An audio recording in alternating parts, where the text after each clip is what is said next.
na natin. O nga pala, Omar, kamusta na yung ina mo at si Manong Mundo? Tuluyan na ba silang gumaling? Tanong naman ni Nuli kay Omar nang siyang sinagot nito ng, okay na si Inay Buddy, nagawa na nga niyang magawa ang gawaing bahay, at si Itay naman, busy siya sa kanyang negosyo sa pagtutok sa manukan. Pero si Inay Buddy mukhang bibig nun kapag sa tuwing naalala niya ang sakit niya noon. Kayo ang laging binanggit. Maraming salamat talaga, Buddy, sa tulong yun ni Manong Duming. Sagot naman ni Omar dito. Wala nga naman, Buddy. Mabuti tuluyan ang gumaling yung ina mo. Pero pakikamusta na lang sa pamilya mo, pero asahan mo, dadayo kami ni Manong Duming doon kapag magkatagpo kaming muli. Sagot naman dito ni Nuli. Makakaasa ka, Buddy. Pag-uwi ko, ikwento ko kay Inay. Sagot naman dito ni Omar sa kanya habang nag-usap silang dalawa. Nang maubos na nila ang kanilang ininom, nagpasya ang kaibigan niyang si Goyo na ilaban na nito ang dala-dala nitong tandang na kanina pa nitong hawak-hawak. Kaya naman pinili ng kaibigan ni Nuli na makinuod sa laban sa manok ni Goyo. Subalit nung alukin yun ni Nuli na siya ang magkakabit ng tari, tumanggi itong si Goyo at nagwika ng, "Huwag na par, kaya ko na to. Manood ka lang. Si Leroy na ang bahala dito." Kaya't wala na siyang nagawa, kundi hayaan yon. Habang nag-uusap silang dalawa ni Omar, pasimple naman niyang tiningnan ang ginawa nitong si Goyo sa pagkakabit ng tari ng kaibigan nitong si Leroy. At doon niya napagtanto na hindi rin pala basta-basta ang kaibigan niyang yun, dahil nagtatangan din pala ng mga usal para sa laban ng mga manok na ilaban doon sa ruweda. May binuklat yun ng isang maliit na kulay itim na papel at animoy binabasa ang mga kataga dito. Maya-maya lang, umihip ito sa bunbuna ng manok, sabay tapik sa pakpak nito. Hindi siya nagpahalata na nakita niya ang ginawa ng kanyang kaibigan. Pagpasok ng kanyang kaibigan sa ruweda, kaagad na itong pumesto sa gitna. At doon napansin ni Nuli ang naging kalaban nito na sobrang laki ng agwat kumpara sa manok ni Goyo. Nang siyang ikinagulat ni Omar at napawika ito ng, "Buddy, ba't kumasa yung kaibigan mo sa manok na yan? Mukhang logi yata tayo niyan eh." Pag-alalang wika ni Omar doon kay Nuli. Pumusta kasi yun sa manok ni Goyo, kaya naman ganun na lang itong mag-alala. "Iyaan mo lang par, makikita mo mamaya kung ano ang mayayari." Sagot naman ni Nuli sa kanyang kaibigan. Ang taong nakakalaban ni Goyo ay taga-bayan pa yon. Kampanting binitawan ng kalaban ang manok nito dahil nga malaki ang sa kanila. Nang bibitawan na ng kanyang kaibigan ang manok nito, kaagad nang nagpakiramdaman ang dalawang manok. At doon nakita ni Nuli ang kakaibang nangyari sa laban. Nang magsangkaan kasi yun ng isang beses, animoy susugod ang kalaban na manok, subalit aatras ito kapag umakto namang aatake ang kay Goyo. Kung tingnan kasi ang laban, animoy manok at aso ang naglalaban. Panay kasi ang pag-uugtak ng manok sa kalaban na para bang hindi manok ang kaharap nito. Nang hindi na maatim ng taga-karyo ang pagtatakbo ng kalaban, binilangan na lang yun ng 3 tuka. Subalit nang mahawakan yun ng taga-karyo para pagharapin muli, umayaw na ang kalaban. Dahil nga bihagay ang sabong na yon, dala-dala ng kaibigan ni Goyo ang manok na buhay. Dahil nga nakaposta itong si Omar sa manok nila Goyo, maging ito ay nakatanggap ng panalo.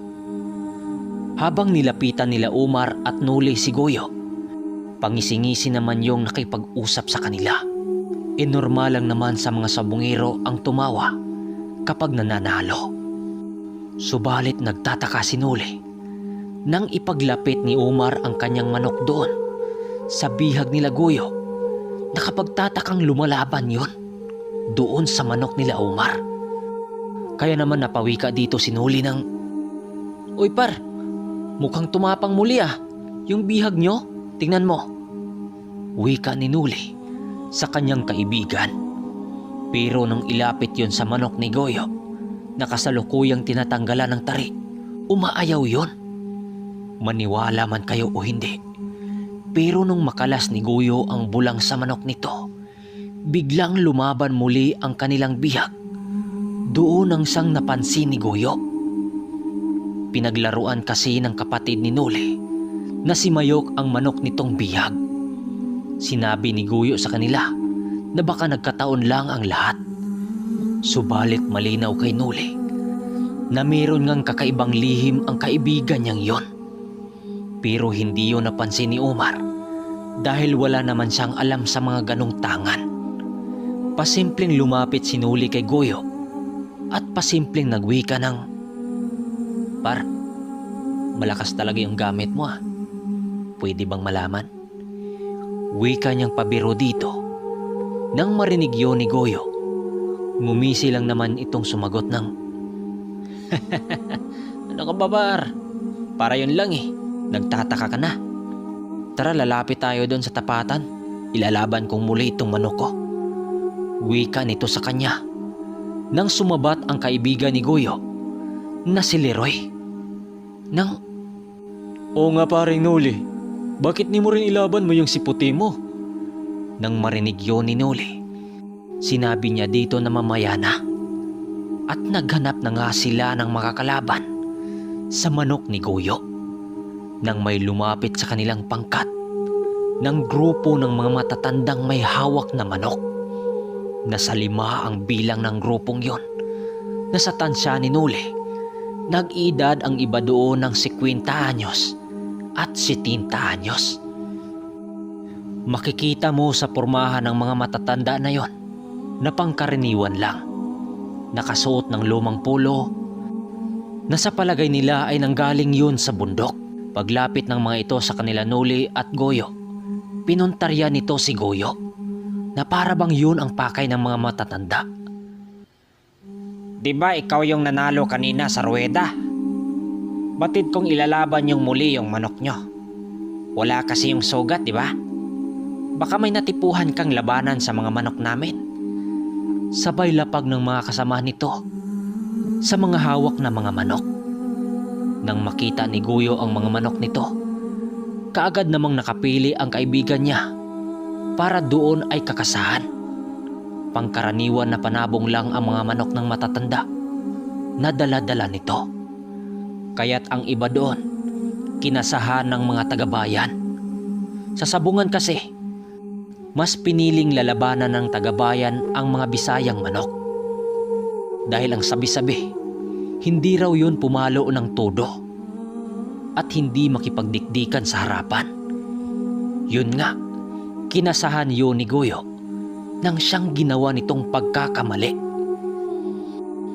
Dahil ang nakaharap pala nila, mga bihasang antingero pala ang pangkat na nilabanan ni Goyo. Kadalasan sa mga malalakas na antingero, bihasa din yun sa pangkontra ng birtud at mga mutya. Kapag hindi ito nakabalot sa isang sabulag na usal sa kanan. Nagtataka rin sila kung bakit sinabi ng mga ito na maliitan lang daw ang pusta sa kabila ng maraming mga big time ang dumalo sa sabungan na yon. Kahit ganon pa man, pumayag pa rin itong si Goyo na kasahan ang kalaban. Nang makapitanan ng tari ang mga manok, kampante namang naglakad sila Goyo at Nuli papasok ng ruweda. Piniling sumama ni Nuli sa kaibigan niyang yon upang harap-harapan niyang masaksihan ang mangyayari doon. At doon na nga nila nasilayan sa loob ang 2 matanda na nag-aantay sa kanila. Habang pumisto na sila Goyo para ibitawan na ang mga manok, may napansin si Nuli sa hinlalaki ng paa ng matandang magbibitaw sa manok na may nakatali doong pulang tila sa paa. Hindi lang naman yun pinansin ni Noli. Sa pag-aakalang baka may sugat lang sa paa ang matanda na yon. Nang bibitawan na ang mga manok, kaagad itong nagsangkaan. Maiging pinagmasdan ni Noli ang mangyayari sa dalawang manok. Nang makita niyang maghagis ng kapirasong uling, sa gitna ng ruwida ang kasama ng matandang nagbibitaw. Maniwala man kayo o sa hindi, nang inihagis ng matanda ang uling sa naglalaban na manok, biglang sumibat ng takbo ang manok ni Goyo. Papalabas ng ruwida. Lumusot yon sa ruwida. Papalapas kaya't ang nangyari, nagkagulo ang mga tao sa labas. May tari kasi ang manok na yon. Nang makita yon ni Goyo, kaagad niyang sinipa ang uling sabay labas ng sabungan at hinabol ang kanyang manok na lumabas ng sabungan na yon. Kinuha ng matanda ang manok nito at lumabas ng sabungan. Takang-taka si Noli pati si Umar sa ginawa ng matanda. At isa lang ang hinala ni Noli, na nakontra ang tanga na karga ni Goyo. Ang ibang mga tao doon nagtawanan dahil sa nangyari. Subalit ang iba naman nagulantang sa takot sa nagaganap. Biglang nawala ang grupo ng mga antingerong matatanda at hindi nila alam kung saan yun nagtungo. Buddy, saan kayo nagtungo yung mga pangkat ng matatanda? Bigla lang naglaho Wika pa sa kanya ni Umar. Di ko alam, buddy, pero baka andito lang yon sa paligid. Sagot niya rito. Ang dami kasing tao sa sabungan na yon. Dahil sa tapat mismo ng sabungan, merong nagpalaro ng balibol na panlalaki. Kung pamilyar kayo sa paligan ng probensya, makikita nyo yung palaro na yan. Balibol yan. Ang mga taga-bundok pa nga dyan, yung walang perang pampusta, mga buhay na hayop ang ipupusta nila doon. Kagaya ng manok, biik, batang kambing. Basta napakasya talaga ng fiesta sa lugar nila Noli. Sa panahon kasi na yon, hindi pa kasi nauuso ang gadgets kagaya ngayon. At hindi lang sabong ang ginaganap. Merong baraha na kung tawagin sa Bisaya ay rifa, karakros o hantak. Sa baryo nila Noli, hindi lang ganon ang magaganap. Noong mga panahon na yon, usong-uso din ang subukan ng mga agimat, mutya, anting-anting o mga kabal sa katawan. Magamat malakas pa ang sultada ng tanghaling tapat, nag-aya itong si Umar na pwede bang tumingin siya sa mga manok ni Noli na binigay niya noon. Kung kaya't dinaanan nila si Mayok na kapatid ni Noli doon sa pwesto nitong binabantayan kanina. Habang naglalakad silang apat sa baryo, papauwi sa bahay ni Noli, nasipat niya ang kanilang bahay na maraming mga taong nag-iinuman doon. Nang medyo makalapit na sila sa kanilang bahay, meron silang napansin sa inuman na isang matanda na kasamang nag-iinom ng kanyang ama na si Luisito. Nakatalikod ang matanda na yon habang kausap nito ang kanyang ama. At nung makalapit na sila dito, biglang napangiti itong si Noli nang maaninagan niya ang maamong pagmumukha ng ermitanyo. Bumaba pala ng bundok ang ermitanyong si Dumeng. Subalit ang kanyang sayang nararamdaman, bigla yung napawi nang makita niya ang 5 matandang nakasali sa inuman nila Manong Dumeng. Nang mapansin ni Umar ang reaksyon ni Noli, napatanong naman ito ng, "Bakit, buddy? Parang nakakita ka dyan ng multo Tumitig lang naman sa kanya si Noli at maya-maya pa sumagot yun ng, "Nakita mo ba si ermitanyo? Yan Maging si Umar nang makita yon, tila ba nasayahan din siya. Subalit bigla din itong natigilan nang makita din ito ang 5 matanda na nakalaban nila Goyo. Maging ang mga matanda na yon, bigla ding natigilan nung makita sila nito na doon pala sila nakatira. Napatitig din ito sa kanilang habang nakangiti. Nang mapansin silang apat ng ama ni Umar na naglalakad, narinig pa nila itong nagwika ng, "Ayun na pala, yung anak ko." Kaya't napalingon sa kanila si Ermitanyong Duming. Oy, Nule, mabutit nakauwi na kayo. Kanina pa akong hanap ng hanap sa inyo eh. Akala ko naglalayas ka na naman. Wika ng Ermitanyo sa kanya habang patawa-tawa pa ito. "Ikaw talaga, Manong. Noon pa yon at iba na ngayon." Sagot naman niya dito. Teka, sino ba itong mga kasama mo? Kaibigan mo? Tanong nito kila Umar. "Oy Manong, maligayang pagbabalik, kamusta na ho kayo? Medyo matagal din tayong hindi nakita ah." Wika ni Umar sa Ermitanyo. Bakit? Sino ka ba, Otoy? Hindi ko na kasi natatandaan eh. Wika naman ng Ermitanyo. "Ako to, Manong, si Umar. Di mo na ba ako nakilala?" Sagot naman niya dito. Omar. Ikaw pala yan, Omar. Pasensya ka na. Hindi ko kagad natatandaan.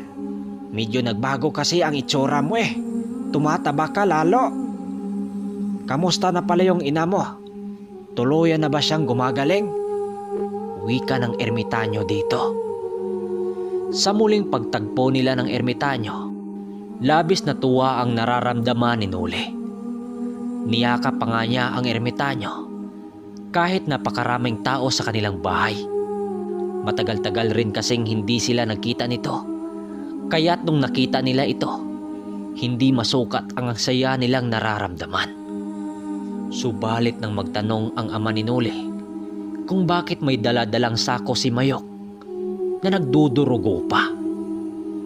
"Tika anak, ano yung dala-dala ng kapatid mo? May dugo yan ah." Tanong ng kanyang ama doon kay Nule. Sinagot naman yon ni Nule na bihag nila yun sa sabong. At doon nagulat ang kanyang ama at ang Ermitanyo. Kaagad dinala ng kanyang ama ang bihag doon sa kusina para lutuin at gagawing pulutan. Para makapagkwentuhan sila ng maayos ng Ermitanyo, pinili nilang lumayo-layo na muna sa nagiinumang mga tao. Nang makalapit na sila sa manukan nitong si Nule, nagtanong sa kanya ang Ermitanyo kung papaano niya nagamit ang bertot na hindi nga siya marunong magkabit ng tari. Huwag mong sabihin, Nule, na pinahawakan mo sa ibang tao ang gamit mo. Sabi ko sa'yo, huwag mong gawin ang mga bagay na yon dahil mawawalan ito ng bisa. Hindi naman, Manong eh. Kanina nga sinikap ko talagang ako ang magtatari. Akala ko kasi di ka nabababa ng bundok eh. Nang marinig yun ni Manong Duming, napangisi lang naman yon habang sumasagot ng, Akala ko sinuway mo ang mga bilin ko sa'yo. Kundi magsisisi ka. Wika nito sa kanya. Nang sabihan niya ang Ermitanyo na halos ang mga tao doon ay antingero, hindi man lang ito nagulat. Bagkus sinagot pa siya nito ng, Kanina ko pa yung nararamdaman, Nule. Mamaya, manood ka sa palabas. Sabay lakad ng Ermitanyo papunta sa kanyang ama. Kaya't sila Umar naman ang nag-uusap patungkol naman sa mga alaga ni Nule. Tuwang-tuwa naman si Umar kay Nule dahil nagawa niyang maparami ang binigay niyang mga manok noon. Makalipas ang ilang minuto, tinawag sila ng ama ni Nule na luto na raw ang bihag na manok. Kaya't lumapit na sila kay Manong Duming. At doon namangha itong si Omar sa mga bisita nila Nule. Nang magkaroon ng tagisan ng agimat o mga karga sa katawan. Ang iba dito, nagpakita na ng mga medalyon o kwintas. Medyo nakainom na kasi ang mga tao doon. Kaya't ang iba dito, naghamo na ng subukan ng karga sa kapwa nila antingero. Subalit sa lahat ng mga antingerong naroroon, hindi nila alam na may kasama silang ermitanyo. At dito magimbal ang lahat ng mga antingero doon sa lugar nila Noli nang malasing itong si ermitanyong Duming at sumali sa tagisan ng karga. So ito na ang pinakainabangan ko.